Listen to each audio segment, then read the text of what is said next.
Like slide in. Your face is red. Okay. It's actually so nervous. What are you saying, dog? He's saying that. Well, go on. Wait. Okay. My name is Howie. I go to Carleton University, and my name is Jordan. I also go to Carleton University, and today we are here to talk to you about the continent of Africa for our African Studies class 1001. So basically, Africa. What is Africa? Africa is the second largest continent in the world. It is where world civilization started. So ages ago is where we first found the fossils of humans. There's 54 countries. Some other facts about it: the Nile River is the longest river in the world, and it's found in Africa. Islam and Christianity are the top two religions in Africa, and there's many cultures, beautiful art. And Africa is just a very unique continent, and it's also very misunderstood. So when you think of Africa, what do you think about it? Yeah, comment down below. Let us know what you think. What do you think of Africa? Well, honestly, I think of Africa. I know that from being where we live in North America, especially Canada, we're not really taught about Africa. So I feel like I would have mixed feelings about Africa if I wasn't Black. So I know a lot about Africa being a beautiful country, having many things to offer, many resources, just from looking into my Black side. But say I was white, or say I wasn't really into Africa, I wouldn't really know what it has to offer, because I think, as again I said, it's very misunderstood. How about you? Honestly, when I think of Africa, it's just the whole basic thing. You think of goats, cows, animals, lions, jungles, you know, that whole situation, and it's all a stereotype. Like, that'll tie into this next point that we've got. One big thing that people always talk about and always think about are the stereotypes of Africa, which, you know, more or less aren't true. So one of them is, like, you know, the whole lions and stuff. Lions don't prowl around all cities of Africa. We have cities, we have buildings, we have condos, everything like that. You're not gonna just walk out and find a lion there, you know what I'm saying?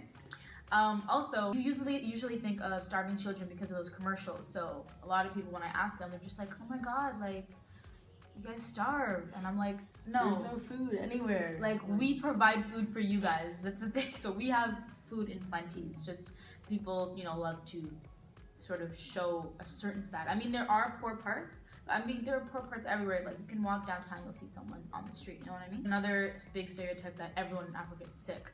And to stay away from those that are from Africa, they have an accent, you think they have a disease. And although there are some outbreaks of certain diseases, that doesn't mean everyone else has that disease. There's only certain parts, and even in those parts, they're quarantined, so it's, you know, compact and stuff like that. There are some positives, though. There are the fact that when you think of Africans or African people, we love our culture, we love our people, and we love to celebrate it and show it to everyone else. But there are more cons than pros of the stereotypes of Africa. Diaspora. Diaspora. I'm not going to talk about the diaspora about Africa. So basically, the definition of diaspora is the dispersion of any people from their original homeland. So then if we look at that into the African continent, basically you find Africans all over the world because through the slave trades, Africans were taken from their home and spread out to either the Americas, Caribbean, or other Western societies. So around the 1500s to the 1800s is where really Africans were transported all around the world to work, to be put into labor, and were just treated really unfairly. So there's a poem that we read in lecture that I wanted to read. Between this African and English tongue I love, betray them both, or give back what they give. How can I face such slaughter and be cool? How can I turn from Africa and live? And that was by Derek Walcott. So I think this really expresses how, I guess, Howie and I live. So we didn't have to obviously face the struggles of being stripped from our homeland, going to slavery and all this stuff, and our ancestors did. So it's basically saying, like, how can I love being here in North America and appreciate everything I have? Everything back in Africa was taken, all our ancestors had everything taken from us. And when it says, how can I turn from Africa and live? So I can really connect to that just because I usually don't think, I know there's always, like, I see ads and stuff about, oh, like, there's famines in Africa, or things in Africa, or things I need to help out with, but I'm living normally here. So I think that really, I can really connect with that and understand that, yeah, I'm living my life in North America and everything, but also I have to keep in my mind everything that's happened in Africa to get me here. I'm going to talk about cultural relativism. Let's get it. Okay, so I'm going to talk about cultural relativism, basically where rights and wrongs are culture specific, and what's considered moral in one society may be considered immoral to another. And since there's no universal standard for morality, no one has the right to judge anyone else by their society's norms. I would tie this into a little bit of what Jordan said.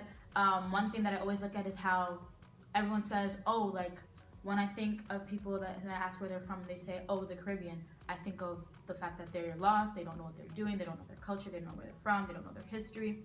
At the same time, it's those people that say that also judge them for the culture that they have. Now, it's when a whole slavery situation, they got taken from their homes, put into different places, and then through that, they created their own sort of culture and norms and everything like that. One that does relate back to me is Caravana is one huge festival that really represents their culture and what they stand for, what they believe, what they love, everything like that. You know what I mean? The bright colors, the dancing, the food that's provided, all of that.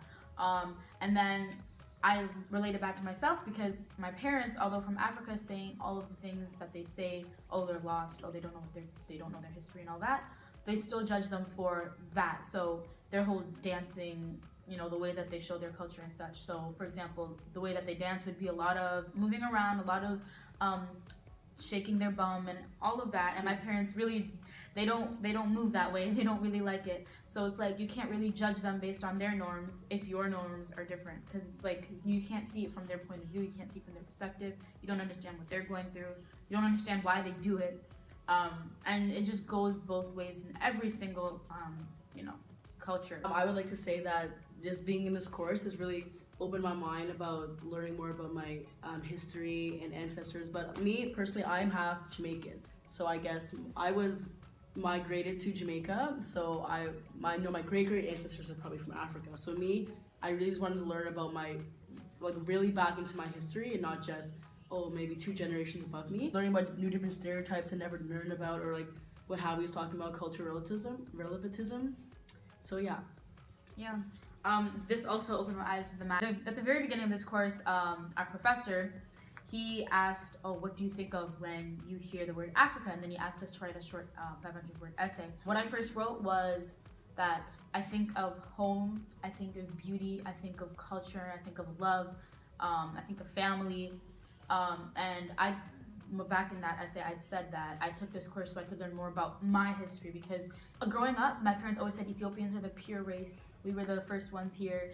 The oldest skeleton was found in Ethiopia, such and such. I recently came to my own research that showed that Ethiopians we're mixed with North Africans, and I took this course because I wanted to know what we were before. You know what I mean? Like, what were we before that mix? What were we before we were described as Ethiopian, and what was that whole background, all that, the whole past situation. But I'm learning more about other cultures, and then I can sort of directly relate it to mine, and I can see the similarities, and then that helps me understand myself, my history, my culture, and stuff like that. So yeah, this course is awesome. As Black individuals, I just want to know facts about where I'm from and how we all relate to each other, and just defend Africa, that it's not just a dirty, poor continent, that it actually has so much more to offer, and honestly, it provides the world with so many things too, and resources, and music, and art, and dance, and everything. So in conclusion, I think that African Studies is a great course, and I hope that 3 topics we talked about gave enough information to give information to you guys. So that's the end. Have a great night. Don't forget to like, subscribe, share, comment. Don't sleep on Africa. Don't sleep on Africa. Don't sleep We're on Africa. lit.